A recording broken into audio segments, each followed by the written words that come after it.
फिर से नमस्ते, अंदर आओ, तुम एक और दौर के लिए आ रहे हो।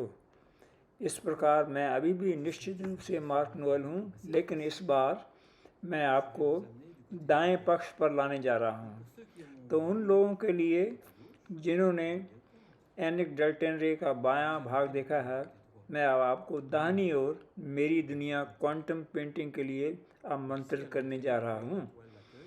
तो यहाँ प्रवेश द्वार पर आप वह पेंटिंग देख सकते हैं जो आपका स्वागत करती है। यह एक ऐसी पेंटिंग है जिसमें वे सभी रंग शामिल हैं जिनका उपयोग मैंने उन 18 पेंटिंग में किया है जो मैंने आपके सामने प्रस्तुत की है। वह पेंटिंग वहाँ है, वह आपका स्वागत कर रही है। आपके स्वागत के लिए दोनों अभिभावक भी वहाँ मौजूद हैं। अगर तुम चाहो तो मैं तुम्हें अपने कोने में बुलाता हूँ। मेरा कोना जो मेरा ब्रह्मांड भी है, क्वांटम पेंटिंग का ब्रह्मांड। तो क्वांटम पेंटिंग मेरे लिए जो मैं बनाता हूँ, जो मैं करता हूँ, वह एक उपकरण है जो यह सुनिश्चित करता है कि जब आप खुद को मेरी किसी पेंटिंग के सामने रखते हैं तो आप आज जो हैं उसके आधार पर कुछ चीज़ों को समझेंगे और जिएंगे। और जो लोग मेरे द्वारा दी गई क्वांटम पेंटिंग का विवरण पहले ही पढ़ चुके हैं, उनके लिए यह है कि क्वांटम एक ऐसी चीज़ है जो पर्यवेक्षक पर निर्भर करती है। इसलिए जो व्यक्ति यहाँ प्रवेश करता है, जो किसी एक पेंटिंग के सामने खड़ा होता है, वह वही देखेगा जो वह देख सकता है और आज वह जिसके माध्यम से है। लेकिन जो व्यक्ति विकसित होता है और जो हमने यहाँ प्रदर्शनी में अब आप देखा है, वह यह है कि जो व्यक्ति आए थे और जिन्होंने सभी क्वांटम पेंटिंग का दायरा पूरा कर लिया है, जब ये आखिरी पेंटिंग पर पहुँचते हैं और वे पहली पेंटिंग पर वापस आते हैं, वे कहते हैं लेकिन यह अलग है। हाँ, यह सामान्य है। व्यक्ति क्योंकि वे अन्य पेंटिंग के अनुभव से समृद्ध हुए हैं और जब वे खुद को पहली पेंटिंग के सामने रखते हैं तो वे बदल चुके होते हैं। इसलिए यहाँ मैं आपको सबसे पहली पेंटिंग देखने के लिए आमंत्रित करता हूँ। कृपया आएँ, जिसे डिस्कवरी डे क्यूबर्टे कहते हैं। मेरी सभी पेंटिंग्स के 3 पहलू हैं। पहला पहलू, जब आप उन्हें सफ़ेद रोशनी में देखते हैं तो वे आपको वही दिखाते हैं जो आपके लिए स्पष्ट है। जिस क्षण मैंने उन्हें काली रोशनी में रखा, अन्य चीज़ें दिखाई देने लगीं जिन्हें आप सफ़ेद रोशनी में नहीं देख पाएंगे। और एक तीसरा पहलू है जो मेरी पेंटिंग में है, वह यह है कि जब लाइटें पूरी तरह से बंद हो जाती हैं, इस प्रकार कोई रोशनी नहीं होती है, आप अंधेरे में होते हैं, तब भी पेंटिंग आपके सामने चीज़ें प्रकट करती हैं क्योंकि वे अभी भी दिखाई देती हैं एक निश्चित तरीके से। मेरी तरफ मेरे कोने में दाहिनी ओर एनिक डल्टन रे की पेंटिंग के साथ जो किया, मैंने उसके विपरीत किया। हमने उन्हें काली रोशनी के प्रभुत्व में रखा है जिसमें सफ़ेद रोशनी का योगदान बहुत कम है। क्यों? क्योंकि यह मेरी पसंद थी कि मैं अपनी पेंटिंग को तुरंत इस जादुई परिप्रेक्ष्य में प्रस्तुत कर सकूं। और जैसा कि मैंने अपने विवरण में दिया है, इस अर्थ में भी मंत्रमुग्ध मनमोहक है कि हम पेंटिंग के प्रति आकर्षित महसूस करते हैं, लेकिन जानते हैं कि इनमें से प्रत्येक पेंटिंग भी है सफ़ेद रोशनी में बहुत सुंदर है, काली रोशनी में भी बहुत सुंदर है और घोर अंधकार में भी बहुत सुंदर है। तो यहाँ डिस्कवरी देखें, आप उसे यहाँ देख सकते हैं। आप देख सकते हैं कि वह आपको काली रोशनी के माध्यम से रंगों की बारीकियाँ बताती है, जिसे मैं निश्चित रूप से अपनी जादुई टॉर्च के साथ और निखार सकता हूँ। यहाँ डिस्कवरी उसके पास अंधेरे में भी एक बहुत शक्तिशाली शक्ति है, क्योंकि इस पूरे भाग पर पेंट के साथ बहुत मेहनत की गई है जो प्रकाश को बहुत दृढ़ता से अवशोषित करती है, जिसका अर्थ है कि जब प्रकाश बंद हो जाता है तब भी वह अभी भी लंबे समय तक चमकता है, इस साझाकरण में, यहाँ तक कि अंधेरे में भी। सेलेस्टियल एक पेंटिंग है जिसमें जब हम उसे काली रोशनी में देखते हैं तो ऐसा लगता है कि जैसे वह थोड़ी शर्मीली है। कुछ इस तरह के मैं यहाँ हूँ, मैं ज़्यादा श्योर नहीं करती। जब तक आप उसे एक केंद्रित काली रोशनी में नहीं डालते, और आप उसे या तो केंद्रित काली रोशनी या सफ़ेद रोशनी को अवशोषित करने देते हैं और अचानक सेलेस्टियल खुद को इस प्रकार से पोषित करना शुरू कर देता है। वह खाना शुरू कर देती है इस प्रकाश को अवशोषित करने के लिए, और पर जब आप प्रकाश हटाते हैं तभी दिव्य आपको बताता है, ओहो मैंने अच्छा खा लिया। अगला है ट्रांसम्यूटेशन। ट्रांसम्यूटेशन एक ऐसी पेंटिंग है जो ज़ाहिर है पर पहले तो बहुत से लोगों को प्रभावित कर चुकी है। बहुत से लोग इस पेंटिंग में बहुत रुचि रखते हैं, लेकिन निश्चित रूप से इस पेंटिंग का केवल एक ही खरीदार था। बहुत से लोग जब वे ट्रांसम्यूटेशन के सामने होते हैं परिवर्तित महसूस करते हैं, और इस प्रकार ट्रांसम्यूटेशन बेशक मुझे अपनी प्रत्येक पेंटिंग से प्यार है, लेकिन ट्रांसम्यूटेशन वह सफ़ेद रोशनी में बहुत सुंदर है, वह काली रोशनी में बहुत सुंदर है, और हम यह नहीं कह सकते कि मुझे वह सफ़ेद या काली रोशनी में पसंद है। वह एक दृष्टि से दूसरी दृष्टि में भी उतनी ही मोहक आकर्षक है, और इसलिए मुझे बिल्कुल आश्चर्य नहीं है कि इस पेंटिंग में इतने सारे लोग रुचि रखते हैं। अगला वाइब्रेशन, कंपन भी एक पेंटिंग है जो दिव्य की तरह सफ़ेद रोशनी में काफ़ी शर्मीली है जब तक कि आप उस पर प्रकाश नहीं डालते, और फिर वह आपको उसके साथ यात्रा करने के लिए आमंत्रित करेगी। यह टॉर्च वास्तव में एक बहुत ही शक्तिशाली उपकरण है और साथ ही एक सुखद उपकरण भी है, और हमने उन्हें उन आगंतुकों के साथ देखा है जिन्हें कभी भी काली रोशनी के साथ चित्रों के साथ ऐसा अनुभव नहीं हुआ कि उन्होंने किस हद तक काम किया है, और हमने अक्सर व्यक्तियों को इसमें खेलते देखा है। फ्लैशलाइट के साथ गहराई, सभी प्रकार के रंगों के साथ मुठभेड़ की तलाश। यह शानदार था कि क्योंकि यह लगभग उन बच्चों की तरह था जो इस परी जादू दुनिया में कुछ खोज रहे थे।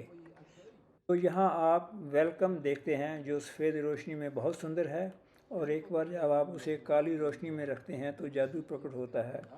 और यहाँ आप देखते हैं कि मैंने वेलकम बनाया है, लेकिन आप यह भी देखते हैं कि वह सब कुछ नीला है। अचानक तितलियों की तरह हो जाएंगे, कुछ अवतार की तरह, जो पेंटिंग में यात्रा करना शुरू कर देंगे और जो आपको वेलकम से मिलने के लिए आमंत्रित करेंगे।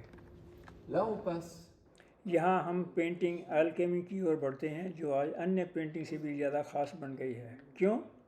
क्योंकि आज मैंने यह पेंटिंग मिस्टर क्लेमेंट को भेंट की है, जो कमरे के प्रभारी व्यक्ति हैं, क्योंकि मिस्टर क्लेमेंट चैरिटी कार्यों में बहुत कुछ साझा करते हैं, और इसलिए जब मैंने उन्हें उनकी प्रस्तुति में सुना, जिसे आप YouTube पर भी पा सकते हैं, उसने दूसरों के लिए जो निवेश किया उसे देखकर मैं बहुत प्रभावित हुआ, और इस प्रकार मैंने उसे यह पेंटिंग पेश करने के लिए और यह सुनिश्चित करने के लिए अपने सबसे गहरे हिस्से को महसूस किया कि वह जो भी कमाएगी उसकी अभिन्न राशि सुनिश्चित करेगी, क्योंकि यह एकमात्र पेंटिंग है, इसे बोली के लिए रखा जाएगा।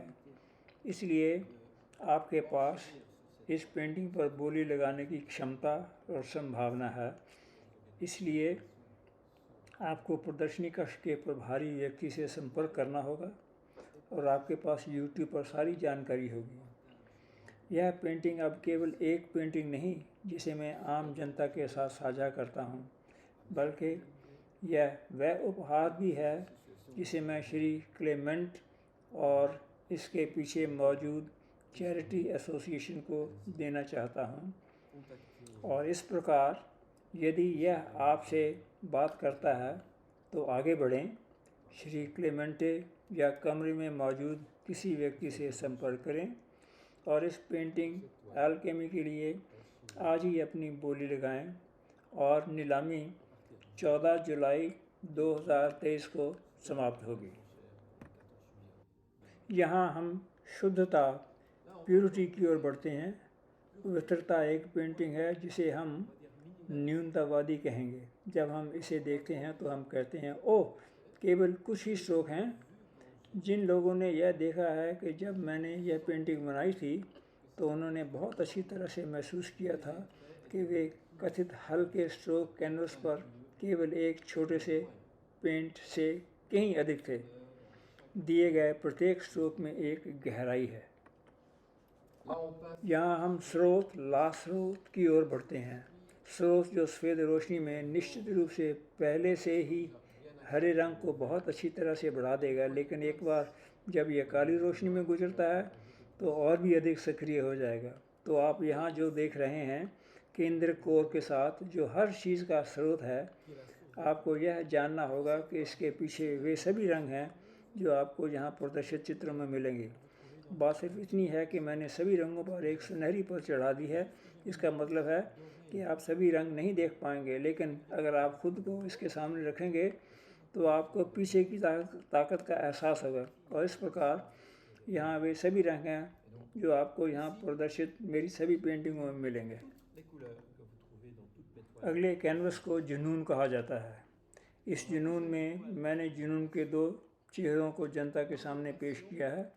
मैं अक्सर सुनता हूँ कि लोग जुनून से थोड़ा डरते हैं क्योंकि वे कहते हैं हाँ, लेकिन जुनून का एक विनाशकारी पक्ष भी है। मेरे लिए नहीं। जुनून के दो पहलू होते हैं, यिंग और यांग, और इस संतुलन में जिस क्षण इसे रचनात्मक संतुलन में रखा जाता है यह हमेशा अच्छा होता है। और यहाँ आप इस पेंटिंग में काली रोशनी के माध्यम से जो देखते हैं वह यह है कि आपके पास यह पक्ष है, और जो अंधेरा पक्ष माना जाता है उस समय जब आप इसे रोशन करते हैं तो यह पक्ष बिल्कुल भी अंधेरा नहीं है, और आप देखें कि प्रकाश वहीं दिखाई देता है जिसे आप अंधकारमय पक्ष मानते हैं। पेंटिंग पैशन निस्संदेह एक मनमोहक मंत्र मुग्ध कर देने वाली पेंटिंग है। जब आप अपने आप को उसके सामने रखेंगे तो वह आपको भावुक बना देगी। पेंटिंग जन्म नेशंस पेंटिंग बर्थ 18 में से पहली थी। इस प्रकार एक निश्चित समय पर मैंने इस प्रदर्शनी और वर्ष के लिए 18 पेंटिंग बनाने का फैसला किया। उसने खुद से कहा मैं नंबर 1 बनना चाहती हूँ, और इसलिए जन्म में आप क्या देखेंगे वह सफ़ेद रोशनी में भी बहुत सुंदर है, लेकिन जब आप उसे काली रोशनी में आमंत्रित करने जा रहे हैं तो वह वाह कह रही है। वह आपके लिए लेकर आई है उन लोगों के लिए जिन्होंने अवतार देखा है विशेष रूप से पहली बार। वह आपको इस प्रदर्शनी की तरह उसके सभी जादुई परी पहलुओं और मानक से बाहर ले जाएगी। फिर ड्रैगन एक एस के साथ एक पेंटिंग है जिसे जब आप उसे इस तरह देखते हैं तो आप सोचते हैं ओह, सावधान रहें, क्योंकि यदि आपके पास यह टॉर्च है तो वह यह उपकरण है जो ड्रैगन को जगाता है। आप ड्रैगन नंबर 1 और ड्रैगन नंबर 2 को आमंत्रित करेंगे और वे स्वचालित रूप से खेलना शुरू कर देंगे। वे आपके साथ खेलेंगे और वे आपको हर जगह आमंत्रित करेंगे, और कौन जानता है कि किसी बिंदु पर आपको ड्रैगन की शक्ति का सामना करना पड़े। अगला tree of life. Tree of life एक पेंटिंग है जिसे जब आप सफ़ेद रोशनी में देखते हैं तो आप बहुत दृढ़ता से विशाल विविधता और रंगों की मोटाई देखेंगे जो काली रोशनी में थोड़ी गायब हो जाती है, और इसलिए वह पेंटिंग आपके पास यहाँ है, जीवन का वृक्ष। जब आप उसे सफ़ेद रोशनी में देखते हैं तो आप रंगों की मोटाई और रंगों की विविधता में पिघल जाते हैं। जब आपके पास यह यहाँ होगा तो काली रोशनी के अधिक प्रभुत्व में वह आपको जीवन के वृक्ष की पृष्ठभूमि में लाने जा रही है। अगला ईव, जो एक पेंटिंग है जिसने सबसे पहले खुद को बहुत बड़ी कोमलता में प्रस्तुत किया, यहाँ तक कि कोमलता में एक प्रकार की अनुपस्थिति भी, जब तक एक केंद्र जाग नहीं गया और फिर अचानक वह पूरी तरह से बदल गई। तो ईव एक पेंटिंग है, उदाहरण के लिए जब आप उसे बगल से देखेंगे तो जब आप उसे सामने से देखेंगे तो वह बिल्कुल अलग होगी। तुम्हें पता ही होगा कि इस श्रृंखला में मेरी अधिकतर पेंटिंग स्पॉट चित्रित हैं। क्यों?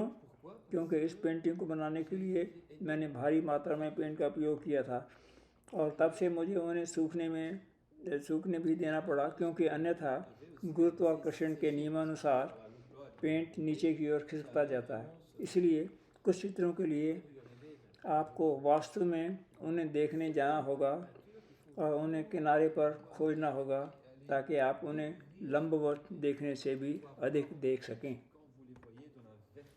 वहाँ से हम कोमलता टेंड्रेसे की ओर बढ़ते हैं। कोमलता वही चीज़ है, सबसे पहले हम कहेंगे ओह यह थोड़ा सूक्ष्म है, थोड़ा अनुपस्थित है, जब तक कि हम उसे खोज नहीं लेते और उसे यह केंद्रित काली रोशनी नहीं दे देते।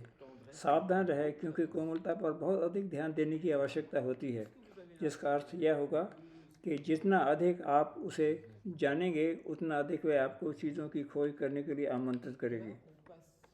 और वहाँ से हम उस पेंटिंग की ओर बढ़ते हैं जिसे विशिष्टता में एक दीवार मिली है।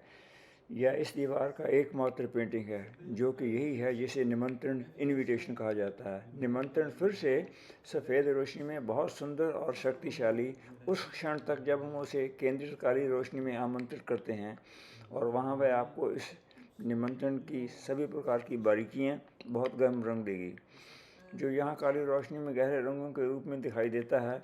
जब आप उन्हें सफ़ेद रोशनी में देखेंगे तो वो पूरी तरह से अलग हो गए। इस प्रकार वास्तव में जो बहुत सुंदर है वह यह है कि जो व्यक्ति ऐसी पेंटिंग प्राप्त करेगा वैसे इस निश्चित तरीके से सफ़ेद रोशनी में देखेगा। लेकिन जब यह व्यक्ति पेंटिंग को काली रोशनी का समर्थन देता है तो उस व्यक्ति के पास वही पेंटिंग, लेकिन यह अलग होगी। इस प्रकार यह वास्तव में एक विकल्प है।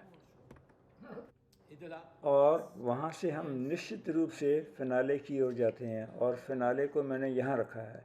ये 3 पेंटिंग, जहाँ बाईं ओर वाले को रेनबो, आर्क एंड सिल कहा जाता है, एक को अंदर रखा गया है, बीच वाले को टोरी और दाहिनी ओर वाले को स्पार्क एटिनसेले कहा जाता है।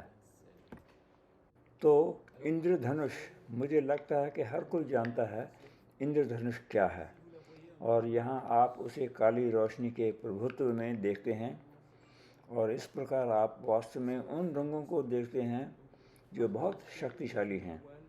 तो इंद्रधनुष एक पेंटिंग है, जब आप अपने आप को उसके सामने रखते हैं तो वह आपको रुकने के लिए आमंत्रित करती है, और वह आपके लिए यह शांति, रंगों की विविधता और साथ ही यह कोमलता लाती है। रेनबो एक ऐसी पेंटिंग है जिसमें देने के लिए बहुत कुछ है, और जिसने यह पेंटिंग हासिल की है उसे पास पाने के लिए भी बहुत कुछ होगा। हम स्पार्क की ओर बढ़ते हैं। स्पार्क को पेंटिंग की बहुत सारी परतें मिली हैं। आप यह भी जानते होंगे कि मेरी अधिकांश पेंटिंग में आप मेरी पेंटिंग का अंतिम परिणाम देखेंगे, लेकिन आपको यह भी पता होना चाहिए कि जो आप नंगी आंखों से देख रहे हैं उसके पीछे अन्य पेंटिंग्स भी हैं, जिसका अर्थ है कि वह क्षण जो मैं बनाता हूँ किसी पेंटिंग पर, पहली रचना मैंने उसे सूखने दिया, फिर मैंने उस पर दूसरी रचना डाल दी। यहाँ ऐसी पेंटिंग है जिसमें अलग अलग पेंटिंग हैं, लेकिन अंतिम परिणाम जो आपकी आंख देखेगी वह केवल आखिरी है, और इसलिए 6 अन्य आपकी आंखों द्वारा नहीं देखी जाएंगी बल्कि महसूस की जाएंगी। और जिन्होंने मुझे पेंटिंग करते देखा है, और जो लोग पहले से ही क्वांटम पेंटिंग कक्षाओं में भाग ले चुके हैं, जैसे ही वे पहली रचना देखते हैं और उन्हें पता चलता है कि मैं इसे दूसरी रचना के साथ कवर करूँगा, तो वे कहते हैं लेकिन आप ऐसा नहीं करने जा रहे। हाँ, लेकिन नहीं, वह पहले से ही बहुत सुंदर है, लेकिन वह लक्ष्य नहीं है। लक्ष्य यह है कि हर बार मैं पेंटिंग करता हूँ, मैं बनाता हूँ, मैं इस सृजन और इस ऊर्जा को रखता हूँ, और जिस क्षण मैं उस पर एक और पट डालता हूँ, यह बस उन्हें जोड़ा जाता है, यह नष्ट नहीं होता। और इस प्रकार यहाँ भी स्पार्क में बहुत सारी परतें हैं। जब आप उसे सफ़ेद रोशनी में देखेंगे तो आप उसकी मोटाई, उसमें लगे पेंट की मात्रा, इस प्रकार उसकी ऊंचाई और निचाई देखेंगे। लेकिन जो महसूस भी किया जाएगा तो यहाँ स्पार्क एक पेंटिंग है जो आपको जीने का आनंद देगी या विस्फोट भी देगी, लेकिन साथ ही जो शायद आपको मंत्रमुग्ध कर देगी। फिर तोरी यहाँ उन लोगों के लिए है जो जापान में पवित्र दरवाजे तोरी को जानते हैं। यहाँ आप उसे काली रोशनी के प्रभुत्व में देखते हैं, जो कि जब आप उसे सफ़ेद रोशनी में देखते हैं तो उससे बहुत अलग होता है। जब आप तोरी को सफ़ेद रोशनी में देखते हैं और आप उसे काली रोशनी में देखते हैं, आप कहते हैं वाह, हम आकृतियों को पहचानते हैं लेकिन उनके रंग पूरी तरह से अलग हैं। इसलिए जो रंग आप यहाँ देख रहे हैं वे सफ़ेद रोशनी में दिखाई नहीं देंगे, वह बिल्कुल अलग है। तो आकृतियाँ, हाँ बिल्कुल आकृतियाँ वहाँ हैं लेकिन रंग पूरी तरह से अलग हैं।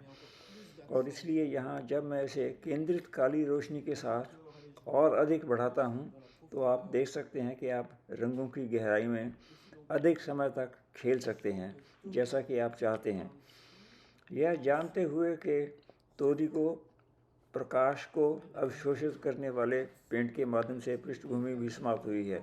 इसलिए यदि आप तोरी को घंटों तक सफ़ेद या काली रोशनी में घोषित करते हैं और आप प्रकाश को पूरी तरह से बंद कर देते हैं तो वह अभी भी काफ़ी समय तक चमकती रहेगी, यहाँ तक अंधेरे में भी। ये 3 पेंटिंग मैं उन्हें इस तरह रखना चाहता था क्योंकि वे अंतिम का प्रतिनिधित्व करते हैं। क्या वे दूसरों से श्रेष्ठ हैं? नहीं, बात बस इतनी है कि यह हर चीज़ की निरंतरता है। तो यहाँ मैंने अब आपके साथ दादा पूरा कर लिया है। साथ ही मेरे कोने में एनिक डल्टनडे की पेंटिंग के लिए भी जो मैंने आपको दिखाया वह क्वांटम पेंटिंग की पेशकश की एक बहुत छोटी सी झलक है। मैं आपको यह भी अवगत करता हूँ कि आपने वीडियो पर जो देखा है वह वास्तविकता में जो दर्शाता है और उसकी तुलना बिल्कुल नहीं की जा सकती है। ये आपको एक बहुत छोटा अवलोकन देता है। इसलिए यदि आप इन चित्रों को खोजने में रुचि रखते हैं और आपके पास अभी भी 14 जुलाई 2023 तक का अवसर है। यदि आप यात्रा करना चाहते हैं, निश्चित रूप से आपको साइट पर प्रबंधकों के साथ एक अपॉइंटमेंट लेना होगा। 2 जुलाई 2023 को सबसे अधिक संभावना है कि कोई व्यक्ति होगा जो आपको निःशुल्क पहुंच प्रदान करने के लिए सुबह से शाम तक कमरा खोलेगा। इसलिए शायद आपको अपॉइंटमेंट लेने की ज़रूरत नहीं है, लेकिन जो वास्तव में खोजना चाहते हैं, चाहे वह एनिक डल्टनडे की पेंटिंग हो या चाहे वह मेरी क्वांटम पेंटिंग हो, यह एक अवसर है। मैंने उन्हें बनाया, लक्ष्य उन्हें आप सभी के साथ साझा करना था। लक्ष्य एक ऐसा उपकरण बनाना था कि जिसे कोई भी व्यक्ति प्राप्त कर सके जो इस भौतिक उपकरण में पाना चाहता है, जो जिसके माध्यम से वह उस चीज़ को जोड़ने में समक्ष हो जो उसके लिए महत्वपूर्ण थी। और इस प्रकार 14 जुलाई 2023 को जब यह प्रदर्शनी बंद हो जाएगी, मुझे एक बार फिर पता चल जाएगा कि मुझे दुनिया को जो कुछ देना था वह देने के लिए मैंने सब कुछ किया होगा जो मुझे करना था। इसलिए यहाँ मैं आपको उस ध्यान के लिए धन्यवाद देता हूँ जो आपने मुझे प्रेजेंटेशन के लिए दिया, और अब मैं आपको यह देखने की जिम्मेदारी देता हूँ कि आप इसके साथ क्या करने जा रहे हैं। तो काली रोशनी के साथ, इन सभी पेंटिंग के साथ, इस खूबसूरत माहौल में मैं आपको तहे दिल से कहता हूँ धन्यवाद।